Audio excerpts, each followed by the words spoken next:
அனைவருக்கும் வணக்கம். இன்று ஒரு சிறிய கதையின் தொகுப்பு.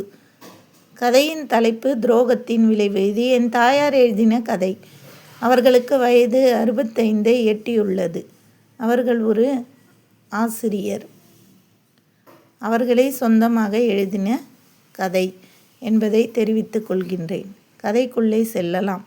செல்லதுரைக்கும் வசந்திக்கும் பிறந்த ஒரே மகள் தீபிகா. வயது 21. பருவ வாசலில் நிற்கும் அழகு தேவதை. தீபிகாவின் தாயார் வசந்தி தையல் வகுப்பு ஒன்றை நடத்தி வருகிறார். தவிர குடும்ப நிர்வாகத்தையும் வசந்தியிடமே ஒப்படைத்து விடுவார் செல்லதுரை. செல்லதுரைக்கு வசந்தி தூரத்து உறவு என்பதாலும் ஒருவரை ஒருவர் புரிந்து நடந்து கொள்வதாலும் குடும்பம் என்ற வண்டி சீராக ஓடிக்கொண்டிருந்தது.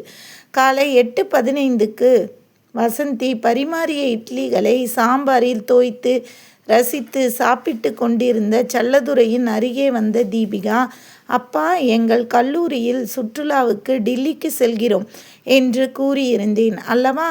அதற்கு 10,000 வேண்டும் என்று கூற, அம்மாவிடம் கேட்டு வாங்கிக்கொள் என்று கூறியவர் ஆயில் மில்லுக்கும் புறப்பட தயாரானார். தீபிகாவும் ஓடி சென்று அப்பாவுடன் காரில் ஏறிக்கொண்டாள். தீபிகாவை கல்லூரியில் இறக்கிவிட்ட கார் ஓட்டுநர் மாரிமுத்து செல்லதுரையின் ஆயில் மில்லுக்கு சென்றான்.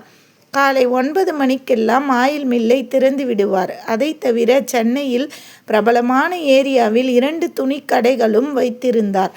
இவர் தொழிலில் காட்டும் நேர்மையும் நாணயமும் மற்றும் வேலை செய்யும் ஆட்களின் நடந்து கொள்ளும் அணுகுமுறையும் இவருக்கு வாடிக்கையாளர்கள் பெருக காரணமாக அமைந்தது. தொழிலும் சீராக போய்கொண்டிருந்தது. தீபிகாவின் BE படிப்பு முடிந்துவிட அவளுக்கு வரன் தேடத் தொடங்கினார். படித்த ஒழுக்கமான பையன், நடுத்தர குடும்பமாக இருந்தாலும் பரவாயில்லை, நம் தீபிகாவை நல்ல முறையில் பார்த்து கொண்டால் போதும் என்றே நினைத்தார்கள்.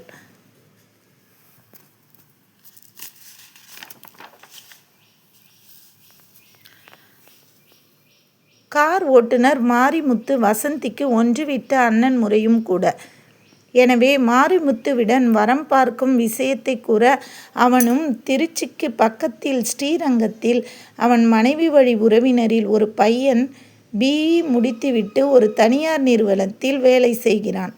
வயது 25. மாத சம்பளம் 40,000. அப்பா இல்லை, அம்மா மட்டும்தான் என்ற விபரத்தை கூறவும், மாப்பிள்ளை தமிழ்ச்செல்வனிடம் கைபேசியில் தொடர்பு கொண்டு அனுமதி வாங்கி கொண்டு தம்பதிகள் மாரிமுத்துவுடன் காரில் ஸ்ரீரங்கத்திற்கு புறப்பட்டனர்.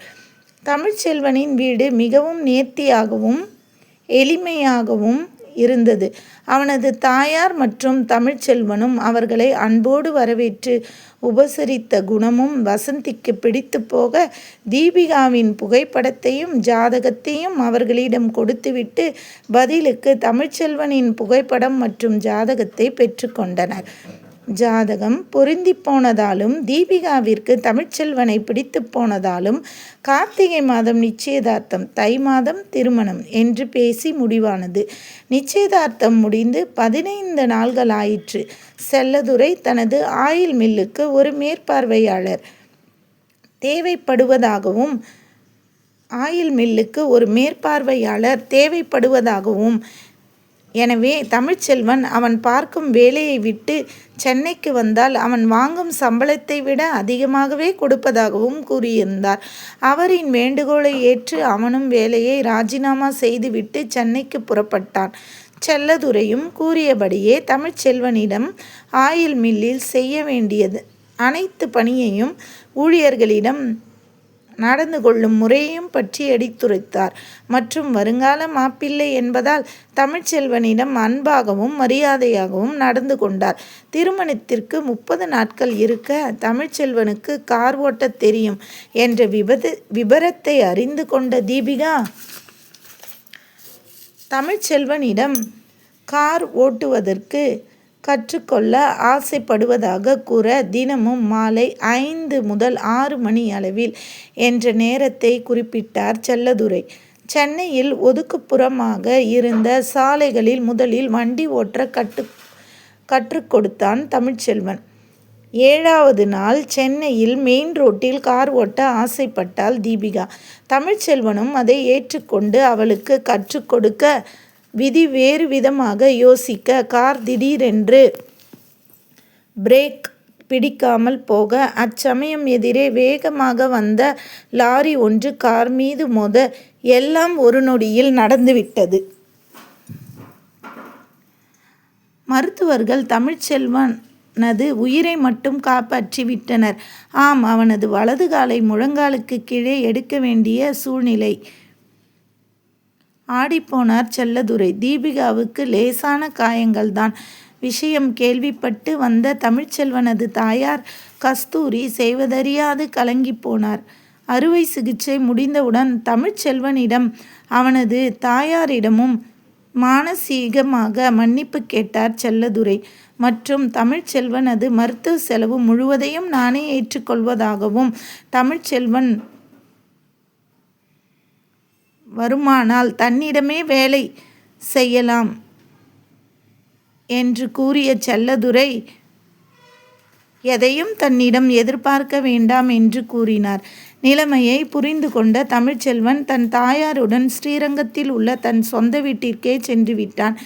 இதை அறிந்த செல்லதுரை அவசரமாக பெரிய இடத்து பிள்ளை என்ற பெயரில் ஒரு வரன் பார்த்து தீபிகாவுக்கு திருமணம் நிச்சயம் ஆன அதே நாளில் மணமும் செய்து வைத்தார்.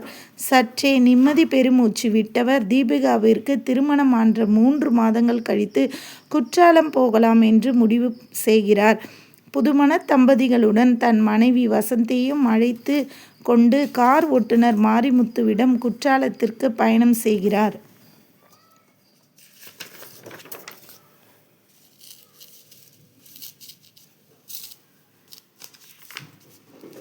அங்கு வாடகைக்கு அறை ஒன்று எடுத்த பின்பு அருவியில் குளிக்க செல்கின்றார்.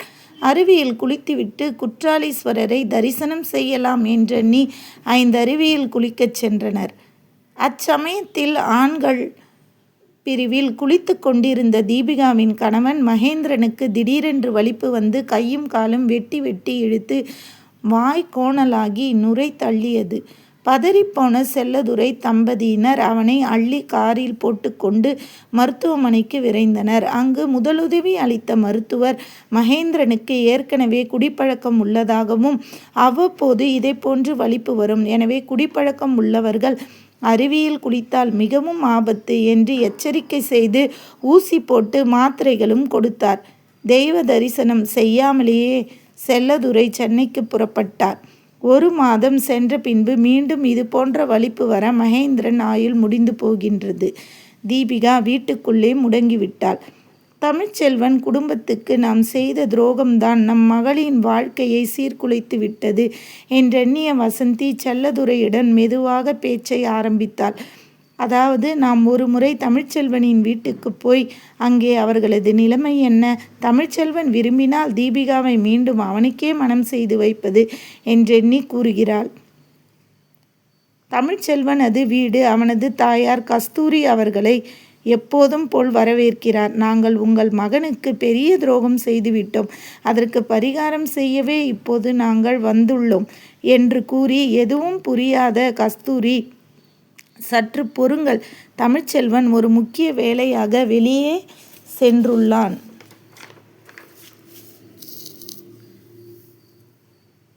சிறிது நேரத்தில் வந்துவிடுவான் என்று சொல்லி கொண்டிருக்கும் போதே ஆட்டோவில் வந்து இறங்குகிறான். தமிழ்ச்செல்வன் கூடவே ஒரு இளம் பெண்ணும் வீட்டிற்குள்ளே வந்தாள். ஆரத்தி எடுத்து வரவேற்கிறார் கஸ்தூரி. பின்பு வந்தவர்களை பார்த்து என்ன விஷயம் இவ்வளவு தூரம் என நேரடியாகவே கேட்கிறான். செல்லதுரையும் தன் மகனின் திருமண வாழ்க்கையில் ஏற்பட்ட விபத்தை கூறி, நான் உங்களுக்கு துரோகம் செய்துவிட்டேன், அதற்கு பரிகாரமாக நீங்கள் விருப்பப்பட்டால் என் மகளை மீண்டும் உங்களுக்கே மனம் செய்து தருகிறேன் என்று கூற, அதை கேட்ட தமிழ்ச்செல்வன் சற்றும் உணர்ச்சி வசப்படாமல் பேசுகின்றான். நீங்கள் சற்று கால தாமதமாக வந்துள்ளீர்கள். இன்று காலையில்தான் எனக்கும் என் கல்லூரி தோழி மாலதிக்கும் பதிவு திருமணம் நடைபெற்றது.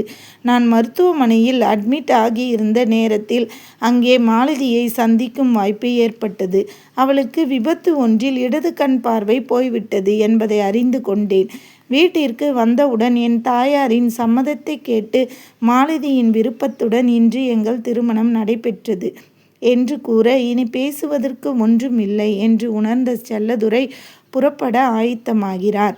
அப்போது, ஒரு நிமிடம் பொறுங்கள் என்று கூறிய தமிழ்ச்செல்வன் வீட்டின் உள்ளே சென்று ஒரு கவரை எடுத்து வந்து செல்லதுரையுடன் கொடுத்து, இது நீங்கள் என் அம்மாவிடம் எனக்கு ஏற்பட்ட இழப்புக்கு நஷ்ட ஈடாக கொடுத்த 10 லட்சத்திற்கான காசோலை. தயவு செய்து பெற்றுக்கொள்ளுங்கள் என்று கூற, அதை வாங்கி கொண்ட செல்லதுரை நடைப்பிணமாக வெளியே சென்றார். தீதும் நன்றும் பிறர் தர வாரா. அத்தெருவில் இருக்கும் ஆரம்ப பள்ளியில் பிள்ளைகள் படிக்கும் சத்தம் உரக்க கேட்டது. நன்றி, வணக்கம். இக்கதையை உங்களுக்கு பிடித்திருந்தால் சேனலை சப்ஸ்கிரைப் செய்யவும், தொடர்ந்து இச்சேனலை பார்க்கவும். நன்றி, வணக்கம்.